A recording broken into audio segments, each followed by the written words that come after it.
Hey everyone, welcome back. Thanks for joining us. Today we've got a brand new story to share with you. So let's begin. Ever been caught in a vortex of disbelief, where the sheer absurdity of a thought makes it almost impossible to dismiss? That's the sickening reality I inhabit right now, and frankly, I'm desperate for a lifeline. I'm wrestling with a gut-wrenching dilemma, where every path forward feels tainted. A suspicion has taken root about Serafina, my wife, a suspicion so vile I can barely articulate it to myself. No, it's not the cliché of infidelity, though that shadow flickers at the edges of my mind. This is something different, something colder. At least that's what I cling to.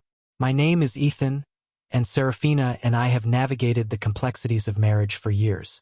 She's not without her sharp edges, but fundamentally, she's been my anchor, the source of much of my happiness. I've strived to be the same for her.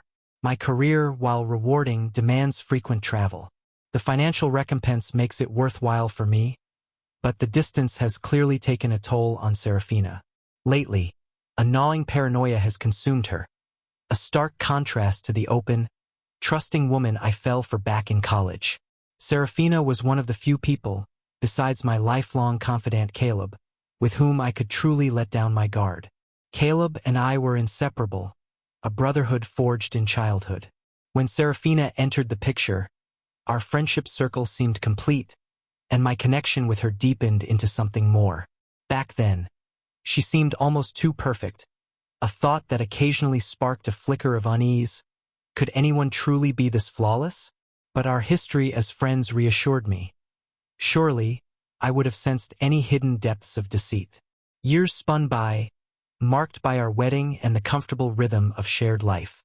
Everything felt solid until a subtle shift began. A few months into our marriage, Serafina's inherent insecurities blossomed into a palpable distrust. She didn't attempt to mask it, admitting that my frequent absences fueled a fear of losing me. I won't pretend it wasn't grating at times, this constant need for reassurance. Yet there was a twisted sort of comfort in it too. It spoke of a fierce attachment, a reluctance to be apart for even a moment, a desire to know my every move. The late-night calls, the accusations if I missed one, they chipped away at my patience. But I'd remind myself it stemmed from a place of love, a desperate need for connection.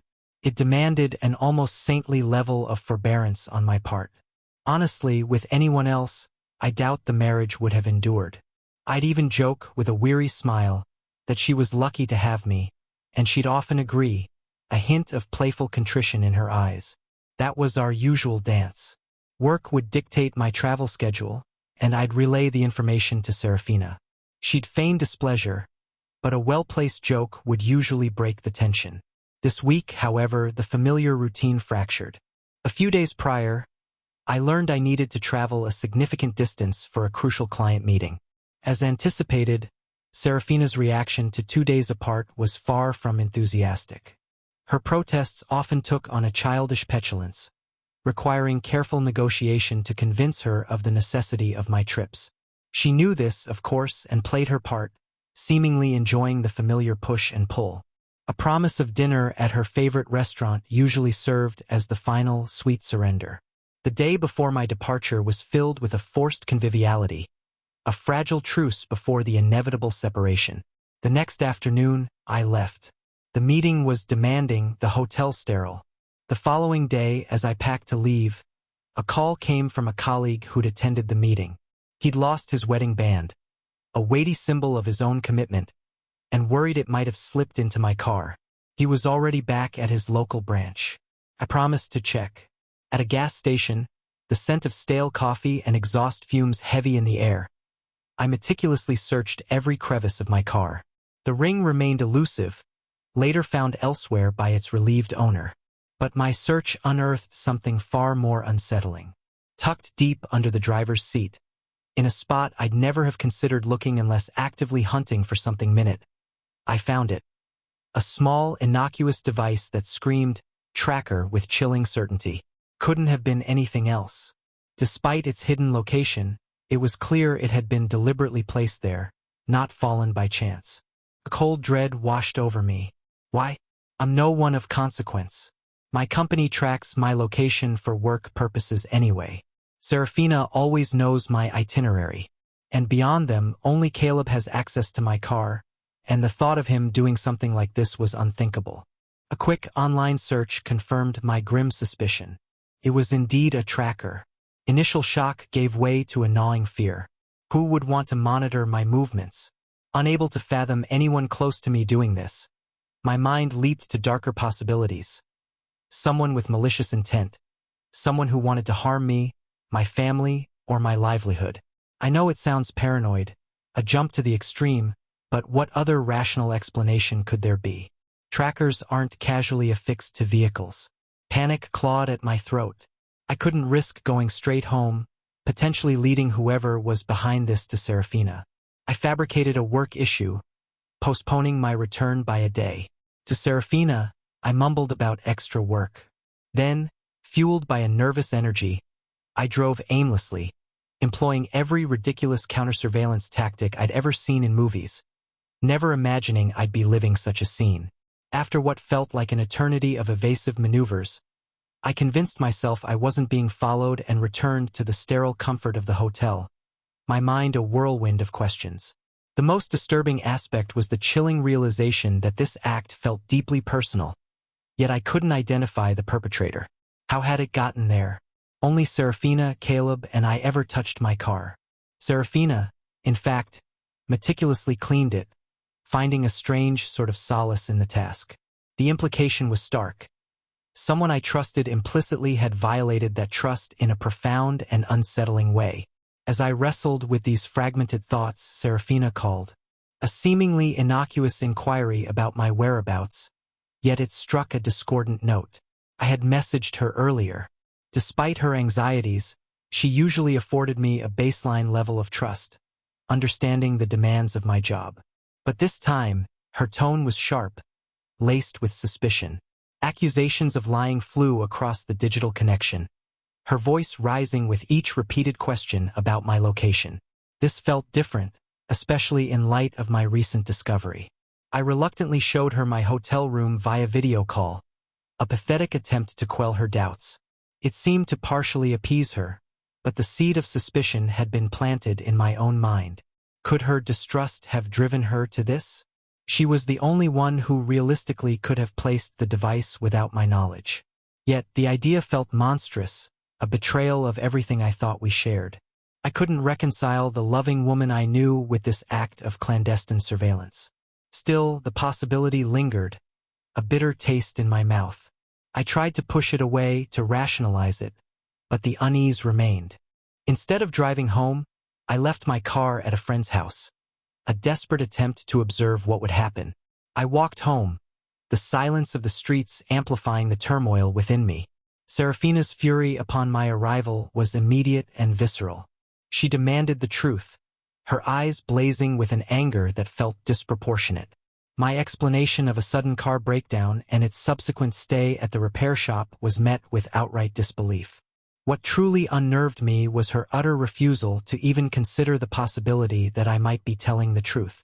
After all these years, wouldn't she recognize my tells? The subtle shifts in my demeanor when I wasn't being entirely forthcoming? It was as if she had already constructed a narrative in her mind, one where I was undoubtedly lying. This unwavering conviction, coupled with the tracker, solidified my suspicion, a cold knot tightening in my stomach. I didn't want to believe she was capable of this, but the evidence, circumstantial as it was, pointed in a terrifying direction. If it was her, it meant a fundamental breach of trust, a chasm between us I hadn't even begun to comprehend. So, I'm here, reaching out into the void, hoping for some semblance of clarity. Weeks have passed since that night, weeks consumed by a relentless churning of thoughts. A few days after my initial turmoil, Serafina's anger inexplicably dissipated. She offered a tearful apology, attributing her behavior to a gut feeling that something was amiss. She pressed me once more, her eyes searching mine, asking if anything had happened. I offered the same bland reassurances. Then, she asked for the car back, a request that struck me as odd, given her previous vehemence. It was easier to suspect her when she was consumed by rage. With her return to a semblance of normalcy, the suspicion became a heavier burden, laced with guilt. Each time the possibility of her involvement resurfaced, a wave of self-reproach washed over me. Several times, the urge to confess everything, to lay bare my discovery and my fears, became almost unbearable. But a primal instinct held me back, whispering that I needed more, that the truth lay buried deeper. After what felt like an eternity of internal debate, I knew I couldn't navigate this alone. I'm not wired for clandestine investigations. My skills lie in the predictable world of code and servers, not in deciphering the murky depths of human deception. I reached out to Timothy, a contact from work who moonlighted as a private investigator. I'd worked with him on corporate matters before and trusted his discretion. We met in a dimly lit bar, the clinking of glasses and hushed conversations providing a deceptive backdrop of normalcy to the storm brewing within me. Timothy's initial words were a stark warning, a cold splash of reality. Once he grasped the personal nature of my request, he cautioned me to brace myself for the potential fallout. He might unearth truths I wouldn't want to confront, he emphasized, his gaze unwavering. The second reiteration of this warning sent a fresh wave of fear through me. A cynical voice in my head whispered that Timothy's ominous pronouncements were a tacit confirmation of Serafina's guilt. After all, he was a professional. He likely recognized the signs. Yet, despite the growing dread, I pressed forward, clinging to the belief that the agonizing uncertainty was worse than any truth, however brutal. A week crawled by, each day an exercise in forced normalcy. Now, I'm starting to regret my impulsive decision. This feels far bigger than my initial suspicion. Today, Timothy's call was brief and chilling. He needed a few more days, he said. Most of the pieces were in place, but a few key details were still missing. He wanted the complete picture before revealing anything. Then came the pronouncement that sent a shard of ice through my heart. Prepare yourself for devastating news. The implication was clear. Serafina was at the heart of this. I told Timothy I was ready, steeling myself for the inevitable confirmation of her betrayal. But his final words before hanging up, "It's much worse than either of us imagined," left me reeling. A suffocating fear now grips me, the certainty that the foundation of my life is about to crumble. Timothy was right. I was utterly unprepared for the information he laid bare. For those who might have offered Serafina the benefit of the doubt, brace yourselves. The truth was far more insidious. Weeks bled into each other, each day a torment of anticipation. A week after Timothy's cryptic call, he asked to meet. His apology before he even spoke sent a tremor of dread through me. Then, the words that shattered my world. Serafina wasn't alone in planting that tracker. Caleb, my best friend, my brother in all but blood, was also part of it. Confusion warred with a sickening understanding. Timothy explained, his voice low and grave, that Serafina and Caleb had been having an affair. The tracker was their insurance, a means to monitor my movements and orchestrate their clandestine meetings without my knowledge. I was numb. The air knocked from my lungs. Timothy continued, detailing the estimated duration of their betrayal, at least a year. Then came the photographic evidence. Grainy images of Serafina and Caleb locked in a passionate embrace in his car. The sight triggered a visceral reaction, a guttural sob tearing through me. The depth of the betrayal was staggering. These were the two people I had entrusted with my deepest vulnerabilities. But the cruelty didn't end there. Timothy revealed another layer to their deceit. Over the past few months, Serafina had been pressuring me to transfer ownership of the house where my parents lived into her name. Years ago, when my career took off, I bought that house for them, a small gesture of gratitude. After Serafina and I married, my parents gifted us the house we currently lived in. Serafina's request seemed odd. She didn't want to move. She simply wanted ownership. She framed it as a matter of fairness, given that we each had a family home. Never in my wildest nightmares did I envision a scenario where we would separate. So, I agreed, promising to initiate the transfer in a few months. Life, with its relentless demands, pushed it to the back of my mind. Serafina never brought it up again, likely a calculated move to avoid raising suspicion. Then, Timothy's devastating pronouncement. Her plan was to seize the house, evict my parents, and then discard me. It felt surreal, a plot ripped from a cheap melodrama. Serafina wasn't capable of such calculated cruelty, or so I desperately wanted to believe. But Timothy produced a blurry recording, a snippet of a conversation that laid bare her intentions with chilling clarity. In the face of such damning evidence, denial was no longer an option. Timothy asked the inevitable question, what were my intentions? I feigned uncertainty, needing time to process the enormity of the betrayal. But deep down, a cold resolve was hardening within me. I wouldn't let them get away with this. The depth of their treachery, their calculated manipulation, ignited a fury I had never known. Revenge became a bitter balm to my wounded soul. Following Timothy's advice, I discreetly installed high-quality recorders throughout the house and in our cars. Hidden cameras were strategically placed to capture irrefutable evidence. My plan was simple, elegant in its cruelty. I would create fake documents transferring the house to Serafina. Once she believed it was hers, she would inevitably set her plan in motion. And when she did, I would expose both her and Caleb in a public and devastating manner. A week later, the pieces were in place. I informed Serafina that the arrangements for the house transfer were complete. A few days later, she prompted me, a subtle eagerness in her voice. I confirmed that the process was underway. I signed the forged documents, handing her the phantom ownership with a hollow smile. Her genuine happiness at this charade was a sickening sight. During this period, I deliberately distanced myself from Caleb. Weeks passed without our usual camaraderie, a strained silence hanging between us. Finally, I forced myself to meet him for a drink. Every second felt like a betrayal of my own integrity, but the thought of the impending reckoning fueled my resolve. Weeks turned into a month. Then, the inevitable. Serafina put her plan into motion, exactly as Timothy had predicted. She descended upon my parents' home, a viper striking at the heart of my family. Claiming I was leaving her and that the house was now hers, she coldly evicted them. I played the part of the oblivious husband, feigning confusion and concern. I reached out to Serafina's parents, orchestrating a confrontation under the guise of a family emergency. I insisted on bringing my parents along, and crucially, I called Caleb, asking him to come to my mother's house to help sort things out. I timed the call deliberately, knowing his wife would be with him, ensuring his presence. When we arrived, Serafina's mother, her face etched with worry, demanded an explanation.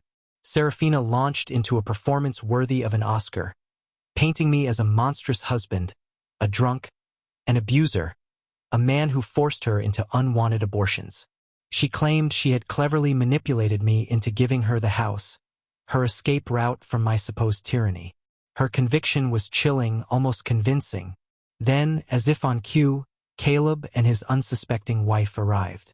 It turned out Serafina had confided in Caleb's wife, weaving her web of lies, and this was all part of their twisted plan. I continued my act of bewildered innocence, questioning Serafina's accusations, vehemently denying her fabricated narrative. That's when Caleb stepped forward, his face a mask of false concern, and corroborated Serafina's story. He claimed to have witnessed my supposed abuse, stating that while he loved me like a brother, he couldn't stand by and watch me become a monster. They played their roles with chilling precision, and for a moment, I saw doubt flicker in the eyes of our families. Enough. The charade had run its course. I demanded they confess, their lies hanging heavy in the air. When they refused to yield, I unleashed the truth. The affair, the tracker, the house, I laid it all bare, the words dripping with the venom of their betrayal. The shock on their faces was almost comical, a grotesque parody of surprise. They had no idea I knew. Then came the evidence. The recordings, the incriminating photos, the videos of their secret trysts, all meticulously compiled by Timothy. The aftermath was swift and brutal. Serafina's parents stared at her with undisguised horror. Her mother's hand cracked across her face when Serafina attempted a pathetic explanation. Simultaneously, Caleb, trying to placate his bewildered wife, received a similar blow. "The papers are fake," I stated, my voice cold and devoid of emotion. "We're done." Serafina finally broke, a torrent of tears streaming down her face. Her mother disowned her, severing all ties. I informed her that divorce papers would follow. Caleb's wife, her face a mask of fury and devastation, declared their marriage over. Caleb, his carefully constructed facade crumbling, lunged at me, but I anticipated his move, sending him sprawling to the floor. My father called the police. Caleb was arrested, the handcuffs clicking shut on the remnants of our shattered friendship. We ejected Serafina from the house, her pleas and tears falling on deaf ears. Later, her mother called, a choked apology on her lips, but I waved it away. It wasn't her fault. Returning home, I found Serafina huddled on the doorstep, begging for forgiveness, claiming she had nowhere else to go. My response was curt, devoid of pity. "I don't care. That was nearly a month ago. The divorce proceedings are underway, a messy and painful process. Caleb's wife has moved out and filed for divorce. As for Caleb, I hear he's spiraling. Incredibly, a week ago, he contacted me, groveling for help, asking his old friend to bail him out financially. I told him he was no friend of mine. Even an enemy wouldn't have sunk so low. I left him to wallow in the consequences of his choices. The last I heard of Serafina, her attempts to reconcile with her family had failed spectacularly. Her parents made it abundantly clear that she was no longer their daughter. She briefly stayed with friends, but their support quickly waned, and eventually, they too turned her out. Now, she's reportedly teetering on the brink of homelessness. As for me, I'm surviving. The divorce was finalized 3 weeks ago, a liberation I hadn't fully comprehended until it was done. Those 3 weeks have been the most peaceful I've experienced in a long time. Caleb's divorce concluded even before mine. His financial woes, already significant, have been compounded by alimony payments. I've heard through the grapevine that he's desperately trying to rekindle things with Serafina. During one of the final divorce hearings, Serafina, in a moment of breathtaking audacity, told me she was no longer seeing Caleb and suggested we could start over. My response was simple and final. We can start over, but on entirely separate paths. Her audible sobs were a pathetic attempt at manipulation, prompting her lawyer to intervene. She looked at me with an expression of wounded innocence, casting herself as the victim, a performance I found utterly ludicrous. My lawyer's advice to keep all communication brief and strictly business was sound, and I adhered to it. Her delusion that simply ceasing contact with Caleb would erase the depth of her betrayal was staggering. Reconciliation is the furthest thing from my mind. I crave only the clean break, the complete severing of ties. I know some have labeled me naive for not recognizing the earlier warning signs, like Serafina's controlling behavior during my trips. They argue it should have been a red flag to end the marriage. But for someone like me, things aren't always that clear. Navigating the nuances of human interaction has always been a challenge. That's why the predictable logic of computers and servers, the structured environment of my work, especially during travel, has always been a refuge.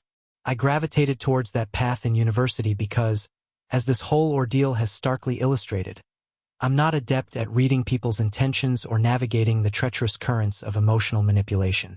This isn't an attempt to excuse my blindness, but rather an explanation. It's a reality I've lived with my entire life, a vulnerability that has been exploited more times than I care to recount. I wish people wouldn't prey on it, but I've long since shed the naivety of believing everyone operates with good intentions. What I didn't anticipate was such a profound betrayal from the person who swore to love and cherish me. My expectations of human decency have been irrevocably lowered. Despite this recurring pattern in my life, the sting of this particular betrayal cuts deeper than any before. As for Caleb, while his alimony woes are a small measure of justice, his situation is reportedly dire, according to his ex-wife, with whom I've maintained contact.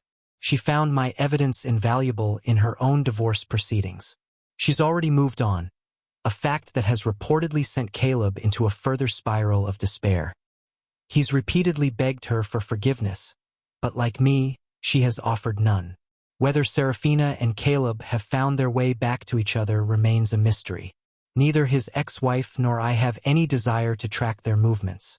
Oh, and I almost forgot the final, ironic twist of my own divorce settlement.